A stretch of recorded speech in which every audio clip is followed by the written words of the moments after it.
What you're about to witness will shake the very foundation of professional wrestling as we know it. Ladies and gentlemen, welcome to Wrestle Scope. And I'm telling you right now, what happened on WWE Raw wasn't just a match. It wasn't just an upset. This was a seismic shift in the power structure of WWE that nobody saw coming.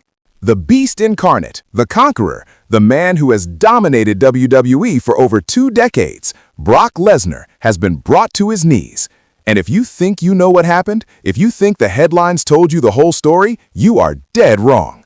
I've watched this match 17 times in the last 24 hours, and I'm still in absolute shock. Hello viewers, welcome to Wrestle Scope. If you're new here, please don't forget to like and hit the subscribe button for daily updates on WWE Raw. The unthinkable setup. Let me take you back to Monday Night Raw, and from the moment this match was announced, something felt different. The WWE Universe was buzzing, social media was on fire, and everyone, and I mean everyone, was predicting the same outcome. Brock Lesnar would walk in, deliver a few suplexes, hit an F5, and Femi would just be another name on the Beast's list of casualties. But here's where it gets interesting, and here's where WWE either pulled off the greatest long-term booking in years, or they just made the most controversial decision in modern wrestling history.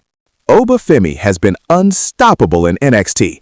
The man is a physical specimen, 6'4", 270 pounds of pure dominance. He held the NXT North American Championship for a record-breaking 319 days. That's not a fluke, folks. That's not luck.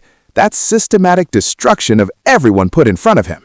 But this is Brock Lesnar we're talking about, the same man who conquered the Undertaker's streak, the same athlete who's been WWE Champion, Universal Champion, and has made legends tap out, former UFC Heavyweight Champion, a man whose entire career has been built on being the most legitimate fighter in sports entertainment.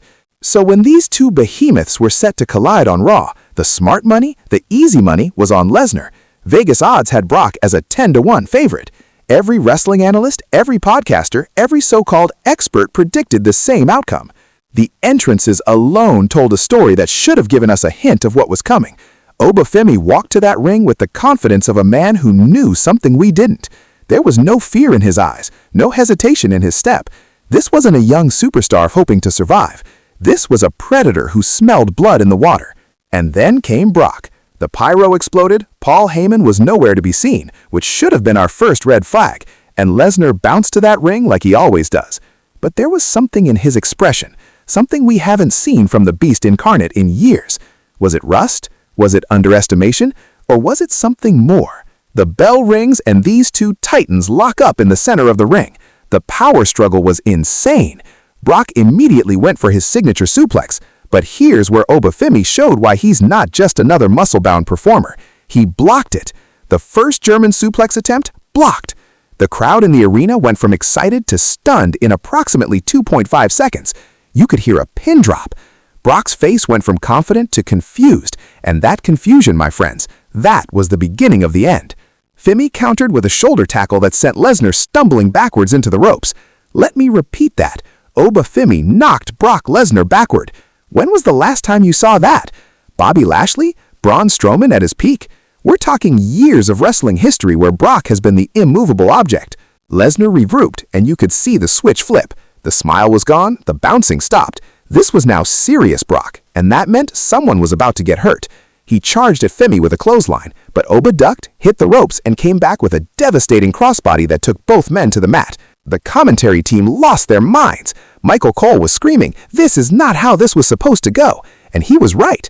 Every person watching, from the casual fan to the hardcores who've been wrestling for 40 years, we all knew this wasn't the script. Brock finally managed to hit a German suplex at the 7-minute mark, and you could feel the arena exhale. Okay, now it's Brock's match, everyone thought. He hit another one, then another one. 3 consecutive German suplexes, and Femi was in trouble. But here's where Femi proved he's not just physically imposing, he's intelligent in that ring. As Brock was setting up for the F5, Femi raked the eyes. Yes, a heel tactic, but in a fight for survival, all bets are off. He followed up with a thunderous spinebuster that shook the entire ring. The momentum had shifted again. Femi wasn't just surviving anymore, he was winning. He hit his signature fall from grace powerbomb and went for the cover. 1, 2. Brock kicked out at 2.5, but the damage was done, psychologically if not physically. You could see it in Lesnar's eyes. For the first time in years, he was in a fight. This wasn't a squash match. This wasn't a 10-minute destruction. This was a war, and Femi was proving he belonged in the same ring as the Beast Incarnate. As we hit the 15-minute mark, and yes, this match went 15 minutes, which is an eternity in Brock Lesnar matches, both men were showing signs of fatigue. Lesnar had hit multiple German suplexes, 2 F5 attempts that Femi had countered, and was breathing heavy. When was the last time you saw Brock Lesnar tired? Femi, despite the punishment, was standing. He was fighting, and he was getting stronger as the match progressed. This man's cardio, his conditioning, his absolute refusal to stay down was reminiscent of a young Brock Lesnar himself. Then came the sequence that nobody will ever forget. Brock set up for what everyone thought would be the final F5. He got Femi up on his shoulders, and you could feel 20,000 people ready to boo the predictable outcome. But Femi shifted his weight, slipped behind Lesnar, and locked in a rear naked choke. A submission hold on Brock Lesnar. The same Brock Lesnar who's made people tap out his entire career? The same Brock who survived UFC fights? And Femi had him in trouble. Lesnar was fading. His arm dropped once. The referee checked. It dropped twice. The arena was on their feet. And just when we thought we were about to witness the impossible, Brock powered out, backing Femi into the corner with brutal force. But the damage was done. Lesnar was gasping for air, his face was red, and Femi had proven he could take the beast to the limit. As both men separated, you could see the respect, or maybe it was fear, in Lesnar's eyes. What happened next will be debated for years. Brock charged for a spear, but Femi leapfrogged. Lesnar foot the turnbuckle shoulder first, stumbled backward, and Femi grabbed him. Powerbomb. The fall from grace hit with devastating impact. Femi hooked the leg. The referee counted. 1. The crowd was screaming. 2. Lesnar's shoulder was barely off the mat. And then 3. The referee's hand hit the mat 3 times. Pandemonium. Absolute pandemonium. Femi had just pinned Brock Lesnar clean in the middle of the ring. No interference, no distractions, no controversial finish. Just a younger, hungrier competitor beating the so-called unbeatable Beast Incarnate.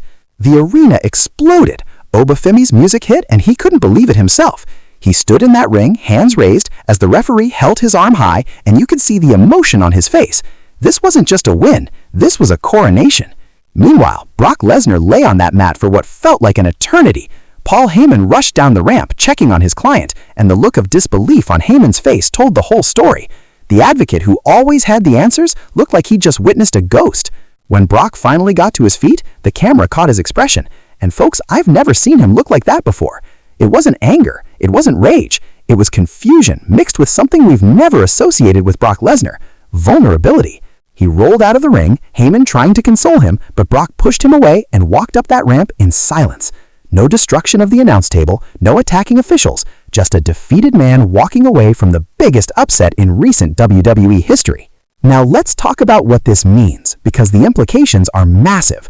First and foremost, Femi has just been catapulted into the stratosphere of WWE's main event scene. You don't pin Brock Lesnar clean unless WWE has big plans for you. We're talking potential Royal Rumble winner, we're talking World Championship contender, we're talking about the future of WWE. But here's where the controversy begins, and this is where I need you to comment below and tell me if you agree or if you think I've lost my mind. Did Brock Lesnar allow this to happen? Now, before you start typing angry comments, hear me out.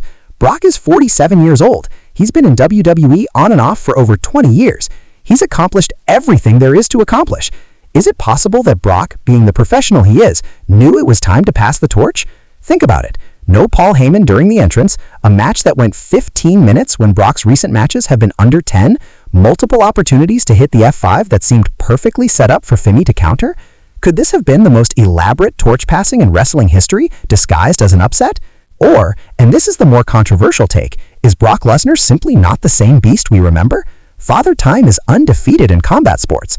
We've seen it happen to everyone from Mike Tyson to Anderson Silva. Fighters who seemed invincible suddenly lose that half step, that split-second reaction time that made them dominant. Has Brock Lesnar hit that wall? The third possibility, and this is what I actually believe, is that WWE is building something unprecedented.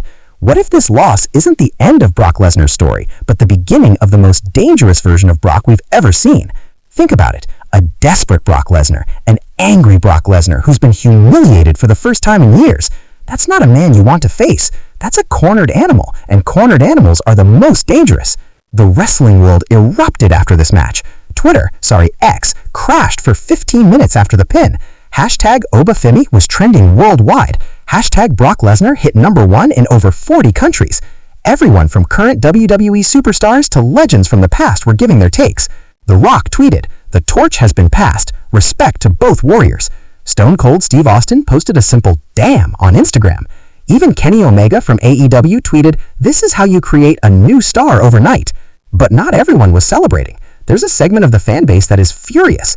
I've read comments from people saying WWE has ruined Brock Lesnar's credibility, that this loss makes no sense, and that ObaFemi hasn't earned a victory of this magnitude. To those people, I say this: when would ObaFemi have earned it? After 10 more years of working their way up? After decades of paying dues?